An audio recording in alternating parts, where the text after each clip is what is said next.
दोस्तों, कैसे हैं आप दोस्तों। आज हम एक नए टॉपिक के बारे में डिस्कस करने वाले हैं जिसका नाम है एनीमिया। दोस्तों, एनीमिया एक प्रकार की बीमारी होती है जो हमारे ब्लड में होती है। दोस्तों, अब हम देखते हैं एनीमिया से समझने से पहले दोस्तों हमको हीमोग्लोबिन के बारे में समझना होगा। तो दोस्तों यहाँ पे देखिए आप, यहाँ पे मैंने आरबीसी का डायग्राम लिया हुआ है। ये आरबीसी है हमारी ह्यूमन की। दोस्तों आरबीसी के अंदर 2 अल्फा रिंग्स होती हैं और 2 बीटा रिंग्स होती हैं। दोस्तों ये जो रिंग्स हैं ये ग्लोब्यूलिन कहलाते हैं। क्या कहलाते हैं? हीमोग्लोबिन का जो पार्ट होता है, आरबीसी का जो पार्ट होता है, ये ग्लोब्यूलिन उसका पार्ट कहलाता है। ठीक है ना दोस्तों। और दोस्तों ये ग्रीन कलर से जो दिख रहा है आपके पास, ये कहलाता है दोस्तों हीम कहलाता है। और दोस्तों ये जो बिंदु बिंदु अंदर दिख रहा है हीम के अंदर, यहाँ पे आपको वो क्या कहलाता है दोस्तों?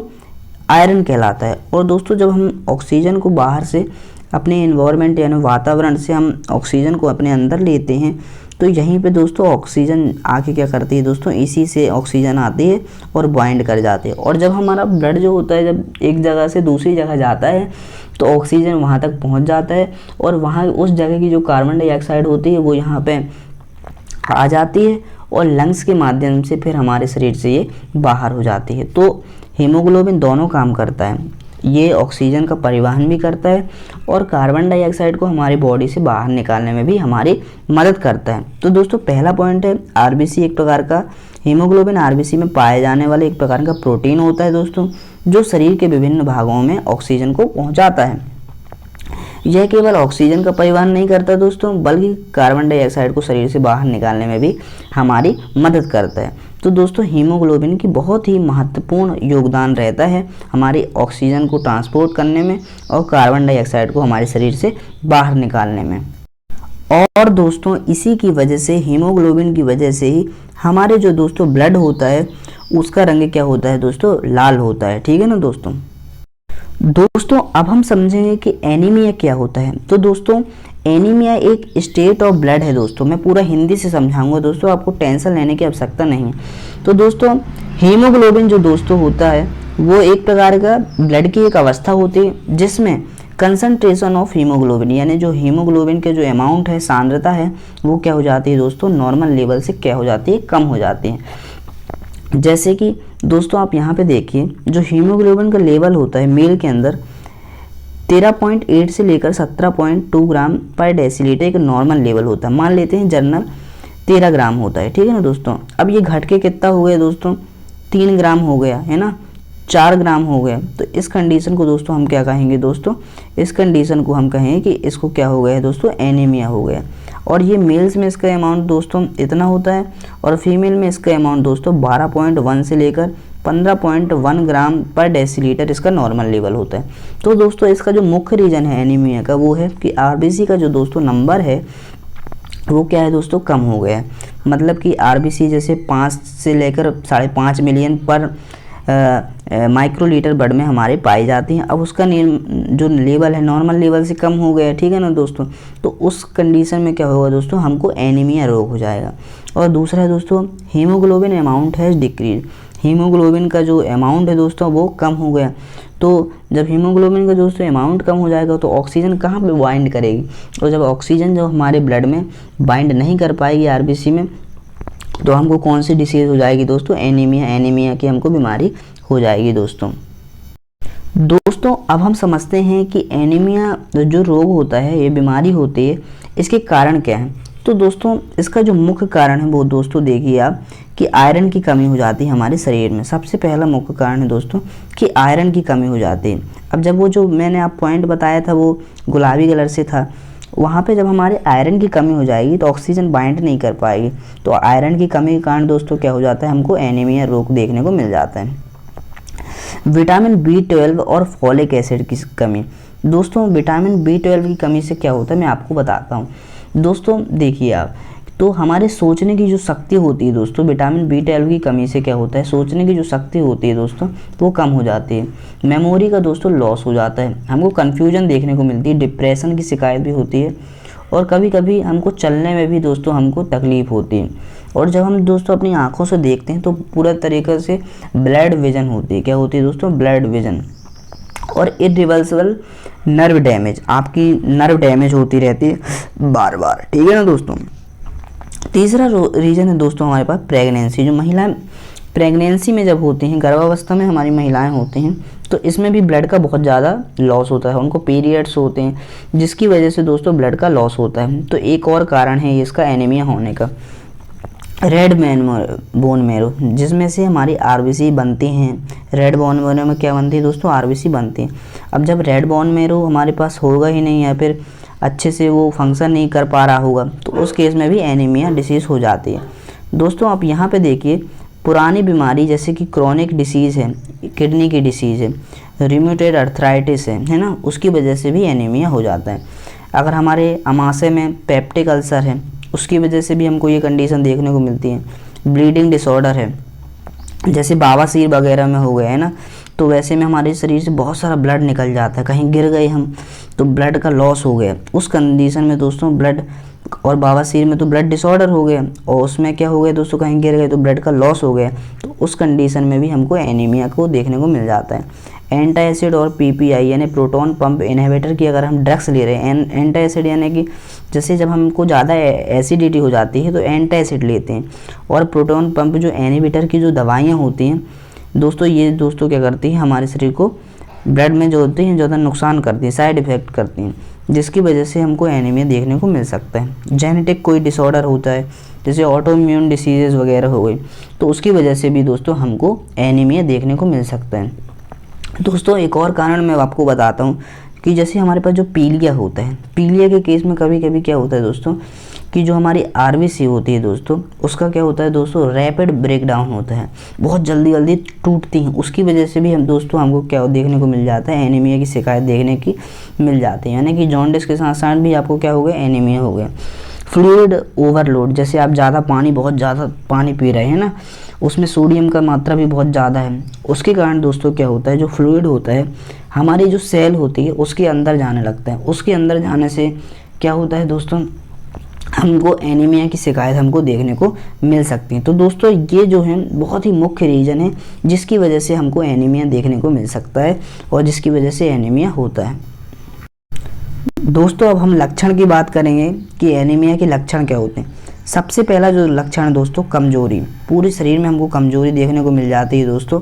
अब ये कमजोरी दोस्तों बहुत ही हमको माने खड़े होते नहीं बन रहा, चलते नहीं बन रहा, तो एक हमारे प्रकार से एक कमजोरी। थकान का अनुभव होता है, सांस फूलने लगती है, चक्कर आना लग देते हैं, सिर दर्द की समस्या हमको देखने को मिल जाती है। और जो दोस्तों हमारे पास हार्ट रेट होता है, यानी जो हृदय की गति होती है वो क्या हो जाती है दोस्तों, बढ़ जाती है। और दोस्तों जो स्किन होती है ये पीली स्किन हो जाती है, जैसे हम अपनी आँखों में देखें तो पीली पीली हमको आँखें दिखती हैं, तो उस केस में भी हमको एनीमिया होने का संकेत मिलता है। पुअर एपिटाइट यानी भूख दोस्तों कम लगती है। दोस्तों इस बीमारी का एक महत्वपूर्ण लक्षण मैं आपको बताता हूँ, पी का डिसऑर्डर। दोस्तों ये जो पी का डिसऑर्डर होता है, पी का डिसऑर्डर जिसको बोलते हैं, तो दोस्तों इसमें क्या होता है कि जैसे मिट्टी वगैरह हमको खाने का मन करता है, डस्ट खाने का मन करता है, तो ये दोस्तों इस बीमारी के महत्वपूर्ण लक्षण हैं दोस्तों। और इसमें हम लक्षण मैं आपको बता देता हूँ, इसमें क्या होता है दोस्तों, हमारे नाखून जल्दी टूटते हैं, है ना, नाखून को जब हम दबाते हैं तो वो पूरा रेड नहीं दिखता है ना, तो नाखून जल्दी टूटने लगते हैं, रेडनेस नहीं दिखती है। और दोस्तों एनीमिया के केस में प्लेटलेट्स का जो प्लेटलेट्स होते हैं हमारे, वो क्या हो जाती हैं दोस्तों, उसका अमाउंट बढ़ जाता है। और दोस्तों जो MCV और MCH का जो होता है लेवल होता है वो क्या हो जाता है दोस्तों, कम हो जाता है, ठीक है ना दोस्तों। तो ये दोस्तों हमारे पास बहुत ही महत्वपूर्ण लक्षण है जिसकी वजह से हमको एनीमिया, हमको रोग देखने को मिल सकता है। दोस्तों अब बात करेंगे हम कि एनीमिया के प्रकार कितने होते हैं, ठीक है ना दोस्तों। दोस्तों पहला टाइप है हमारे पास आयरन डिफिशियंसी एनीमिया। इसमें क्या होता है दोस्तों, आपको नाम से ही दिख रहा है आयरन डिफिशियंसी, यानी कि आयरन की क्या हो जाती है दोस्तों, कमी हो जाती है। और ये दोस्तों बहुत ही कॉमन टाइप का एनीमिया है, माने बहुत ही ज़्यादा हमको देखने को मिलता है। ये नियरली लगभग 1 बिलियन पीपल को वर्ल्ड वाइड अफेक्ट करता है, ठीक है ना दोस्तों। तो ये 1 बिलियन पीपल को वर्ल्ड वाइड अफेक्ट करता है। दूसरा है दोस्तों हमारे पास एप्लास्टिक एनीमिया। दूसरा क्या है दोस्तों, एप्लास्टिक एनीमिया। इसमें क्या होता है दोस्तों, जो हमारे पास रेड बोन मैरो होते हैं, जो हमारी बोन होती हैं उसके अंदर क्या होता है दोस्तों, हमारे पास ये होता है red bone marrow, red bone marrow. अब ये दोस्तों रेड बोन जो मैरो होता है ये क्या करता है दोस्तों, आरबीसी का प्रोडक्शन करता है। तो जब ये आरबीसी का प्रोडक्शन नहीं कर पाता है, उसका उत्पादन नहीं कर पाता है, तो उस केस में जो एनीमिया होता है उसको बोलते हैं ये प्लास्टिक एनीमिया। तीसरा दोस्तों हमारे पास जो एनीमिया है वो है हमारे पास हीमोलाइटिक एनीमिया। इसमें क्या होता है दोस्तों, हमारी जो आरबीसी होती हैं बहुत जल्दी जल्दी डिस्ट्रॉय यानी बहुत जल्दी जल्दी ब्रेक डाउन होती हैं, टूटती हैं और नष्ट हो जाती हैं। इसका जो मेन कारण है दोस्तों, ये ऑटो इम्यून डिसऑर्डर के कारण हो सकती हैं, है ना, और इनहेरिटेड डिसऑर्डर के कारण ये हमको एनीमिया देखने को मिलता है। जो हमारा चौथा हमारे पास जो एनीमिया है ये सिकल सेल एनीमिया है। दोस्तों सिकल सेल एनीमिया में क्या होता है, जो हमारी आरबीसी की जो शेप होती है एबनॉर्मल हो जाती है, यानी हंसिए की शेप की हो जाती है, कुछ इस तरह की शेप हो जाती है। अब दोस्तों क्या होता है, ये जब ये ब्लड ऐसे फ्लो करेगा जब ये ऐसे, तो ये दोस्तों यहाँ पे क्या हो जाती है, अटक जाएगी। अब यहाँ से जो भी ब्लड आएगा और यहाँ पे हमारे पास क्या हो जाएगी दोस्तों, उसका जो फ्लो है वो क्या हो जाएगा दोस्तों, रुकावट आएगी उसके फ्लो में, जिसकी वजह से वहाँ पर रेडनेस आएगी बहुत ज़्यादा, वहाँ पे बहुत तेज़ी से दर्द होगा। तो उस केस में दोस्तों क्या हो जाएगा, सिकल सेल एनीमिया हो जाती है, जब हमारी आरबीसी हंसिए की शेप की हो जाती है। पांचवा जो दोस्तों हमारे पास है एनीमिया है वो है पर्नीशियस एनीमिया। कौन सा है दोस्तों, पर्नीशियस एनीमिया। इसमें क्या क्या होता है दोस्तों, विटामिन B12 की कमी हो जाती है, और जो कि दोस्तों बहुत ही इसेंशियल, मैंने आपको बताया कि लॉस ऑफ मेमोरी हो जाती है ना, हम अच्छे से चल भी नहीं पाते, विज़न यानी हमारी जो देखने की जो शक्ति है वो ब्लर हो जाती है ना। तो उस केस में अगर B12 की कमी रहेगी तो पर्नीशियस एनीमिया हमको देखने को मिल सकता है।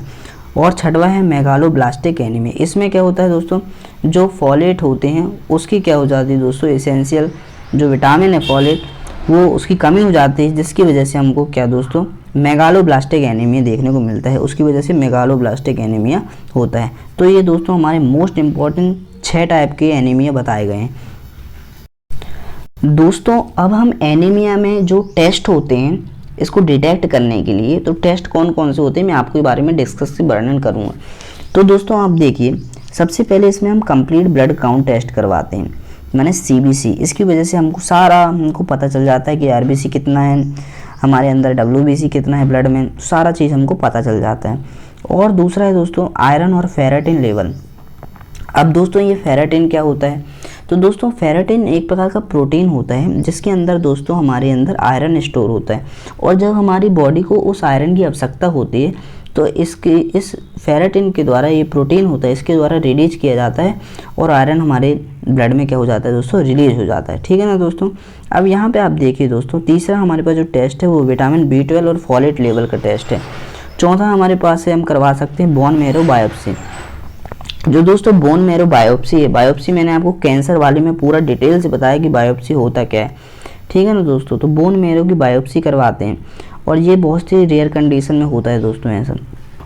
सीरम आयरन TIBS टेस्ट करवाते हैं। ठीक है ना दोस्तों। इसमें जो इसका लेवल होता है दोस्तों 75 से 175 माइक्रोग्राम पर डेसीलीटर तक होता है। और ये दोस्तों जब हमारे गंभीर एनीमिया होता है, तो गंभीर एनीमिया यानी कि लीवर और किडनी की डिसीज़ की वजह से जो एनीमिया होता है, उस केस में हम ये वाला टेस्ट नहीं करवाते, ये वाला फिर टेस्ट करवाते हैं TIBS टेस्ट। तो इसका जो नॉर्मल लेवल होता है 250 से 400 माइक्रोग्राम पर डेसीलीटर, इसकी जो वैल्यू होती है नॉर्मल लेवल की वैल्यू। तो दोस्तों ये मैंने आपको जो टेस्ट बताए, ये एनीमिया के केस में ये टेस्ट करवाए जाते हैं। तो दोस्तों हम एनीमिया को डिटेक्ट करने के लिए इन सारे टेस्ट का इस्तेमाल कर सकते हैं, और इन टेस्ट की हेल्प से हम एनीमिया की बीमारी को डिटेक्ट कर सकते हैं कि एनीमिया है कि नहीं। तो दोस्तों अब बढ़ते हैं हमारे अगले टॉपिक की तरफ, जिसका नाम है ट्रीटमेंट। तो दोस्तों अब हम बात करेंगे एनीमिया की ट्रीटमेंट के बारे में कि ट्रीटमेंट क्या है इसका। तो दोस्तों मैं ये जो ट्रीटमेंट दे रहा हूँ ये जनरल ट्रीटमेंट है। तो दोस्तों पहला है आयरन सप्लीमेंट्स, जिसमें हम 2 चीज़ों का इस्तेमाल करेंगे दोस्तों, 2 टैबलेट्स का इस्तेमाल करेंगे, जैसे फेरस सल्फेट। जो दोस्तों ये फेरस सल्फेट है हमारे पास, दोस्तों ये फेरस सल्फेट है, इसको हम ग्रीन विट्रियोल के नाम से भी जानते हैं दोस्तों। इसका मॉलिकुलर वेट 278 ग्राम पर मोल होता है। ठीक है ना दोस्तों। तो ये दोस्तों क्या है दोस्तों, आयरन सप्लीमेंट्स हैं जिससे आयरन की पूर्ति होगी। इसकी जगह पर अगर हम चाहें तो फेरस ग्लूकोनेट 240 mg की ले सकते हैं। ठीक है ना दोस्तों। अब यहाँ पे दोस्तों हम देखेंगे कि दोस्तों इसको कितने दिन में 3 बार इसको लेना है। 65 mg एक बार में लेना है, ठीक है ना दोस्तों। Contain about 65 mg iron. और दोस्तों दूसरे में देखेंगे 27 mg आयरन होता है, इसको दिन में TDS यानी 3 बार लेना है। दूसरा हमारे जो दोस्तों हम टैबलेट का इस्तेमाल करेंगे, ये दोस्तों क्या होते हैं, विटामिन B12 के सप्लीमेंट्स होते हैं। दोस्तों ये याद रखना कि जो सप्लीमेंट्स हम जब ही लेंगे जब हमको अपने कॉज का कारण पता चल जाएगा कि किस कारण से हुई, जब ही हमको सप्लीमेंट्स लेना है, नहीं तो सप्लीमेंट इज़ नॉट रिकमेंडेड, ठीक है ना दोस्तों, सप्लीमेंट नहीं लेना है। साइनोकोबालामेन, अब इसमें दूसरी हमारी ये क्या है दोस्तों, विटामिन B12 सप्लीमेंट्स है। 1000 mcg दिन में एक बार लेना है, OD लेना है 100 से 1000 mcg, ठीक है ना, समझ गए दोस्तों। इसको इंट्रामस्कुलर ले सकते हैं और ये सेवेरिटी पर डिपेंड करता है, किस पे दोस्तों, सेवेरिटी यानी कि हमारी कंडीशन पर डिपेंड करता है कितना ज़्यादा, अगर ज़्यादा सीवियर कंडीशन पे एनीमिया है तब इसको हम लेंगे। फॉलिक एसिड के जो सप्लीमेंट है दोस्तों, इसको हम 1 mg OD इसमें टैबलेट को ले सकते हैं। इथ्रोपोइसिस स्टिमुलेटिंग एजेंट, अब दोस्तों आप जानते हैं इथ्रोपोइसिस क्या कहलाता है दोस्तों, जो RBC की दोस्तों फॉर्मेशन होती है हम उसको क्या कहते हैं दोस्तों, इथ्रोपोइसिस कहते हैं। तो RBC की प्रोसेस फॉर्मेशन को एरिथ्रोपोइसिस कहते हैं। उसमें क्या बनेगा दोस्तों, हमारे पास RBC बनेंगे। तो एपोइटिन अल्फ़ा, एपोइटिन जो दोस्तों अल्फ़ा है, ये एपोजिन के नाम से आपको मार्केट में मिल जाती है दोस्तों। 50 से 100 यूनिट्स पर mg इसको सबक्यूटेनियसली यानी कि जो स्किन की जो सबसे नीचे वाली लेयर होती है उसमें हमको इसको लगाना पड़ता है, या फिर हम इंट्रावेनस, इसको हम intravenous 3 times in a week यानी कि एक सप्ताह में 3 बार इसको लगा सकते हैं। और दोस्तों ब्लड जो ट्रांसफ्यूजन है, छठवां जो हमारा 5वां ट्रीटमेंट है दोस्तों, ये ब्लड ट्रांसफ्यूजन है। तो ब्लड ट्रांसफ्यूजन ऐसे तो नहीं होगा कि किसी भी कंडीशन में ब्लड ट्रांसफ्यूजन होगा, ये बहुत ही सीवियर कंडीशन पे, और जब हमको कारण पता चल जाए कि हाँ इस कारण से हमको ये एनीमिया हुआ है, तब हम ब्लड ट्रांसफ्यूजन करवाएंगे और एनीमिया को रोग को ख़त्म कर पाएंगे, ब्लड की हमारे शरीर में पूर्ति कर पाएंगे, ठीक है ना। जब गंभीर एनीमिया हो जाता है आमतौर पर, तो उसकी जो टैबलेट हम जो लेते हैं उसको संतरे के जूस के साथ लेते हैं ना। तो जब संतरे के जूस, उसमें विटामिन C होता है, तो उसमें क्या होता है दोस्तों कि आयरन का एब्जॉर्प्शन अच्छे से होता है, ठीक है ना दोस्तों। और मिल्क प्रोडक्ट का बिल्कुल भी इसमें इस्तेमाल नहीं करना है, यानी जो दूध से बने प्रोडक्ट है उसको इस्तेमाल नहीं करना है दोस्तों। अब हम बात करेंगे मेन इंपॉर्टेंट पॉइंट के बारे में कि एनीमिया से रिलेटेड मेन महत्वपूर्ण बिंदु क्या है। तो दोस्तों जो एनीमिया होता है उसका इलाज करेक्ट सही टेस्ट के अनुसार करवाना चाहिए, ठीक है ना दोस्तों। और दोस्तों क्या है इसका अगला पॉइंट, उपचार एनीमिया के टाइप और उसके रीजन पर डिपेंड करता है कि एनीमिया किस टाइप का है और उसका कारण क्या है। दोस्तों नियमित रूप से ब्लड का टेस्ट करवाकर हमको क्या करना है दोस्तों, इसकी ट्रीटमेंट करवाना पड़ता है, ठीक है ना दोस्तों। संतुलित आहार जैसे कि पालक है ना, और भी दोस्तों हमारे पास सोयाबीन है, हरी सब्जियां हैं, इनको अगर हम लें तो हमको दोस्तों इसकी जो सीवियरिटी है वो कम हो जाती है। उचित पोषण एनीमिया के प्रबंधन में दोस्तों क्या है दोस्तों, उपयोगी है। तो दोस्तों ये हमारे पास क्या है, मेन इंपॉर्टेंट पॉइंट है। दोस्तों एनीमिया के केस में हमको एक क्वेश्चन देखने को मिलता है दोस्तों, जो कि बहुत सारे पेशेंटों का होता है कि जब वो आयरन की गोलियां खाते हैं तो आयरन की कमी रहती है। तो दोस्तों इसका कारण ये है कि आयरन का एब्जॉर्प्शन दोस्तों क्या होता है, बहुत ही कम होता है। और दोस्तों कोई पेशेंट होते हैं एंटासिड लेते हैं, यानी कि एसिडिटी को कम करने के लिए एंटासिड लिए जाते हैं। अब ऐसी स्थिति में क्या होता है दोस्तों, HCl न्यूट्रलाइज हो जाता है, जिसके कारण से आयरन का एब्जॉर्प्शन नहीं हो पाता है और आयरन की गोली खाने के बावजूद भी आयरन की हमारे शरीर में कमी होती है। तो दोस्तों ये पूरा मैंने एनीमिया के बारे में आपको हर चीज़ बताया है, ट्रीटमेंट से लेकर कारण, लक्षण, टाइप, एनीमिया क्या होता है, महत्वपूर्ण बिंदु क्या हैं, और एनीमिया की गोली के बारे में सब कुछ बताया, ठीक है ना दोस्तों, आयरन की गोली के बारे में। तो दोस्तों अगर आपको ये वीडियो पसंद आई हो तो दोस्तों ज़रूर लाइक करें, कमेंट करें, सब्सक्राइब करें। Thank you so much for watching this video.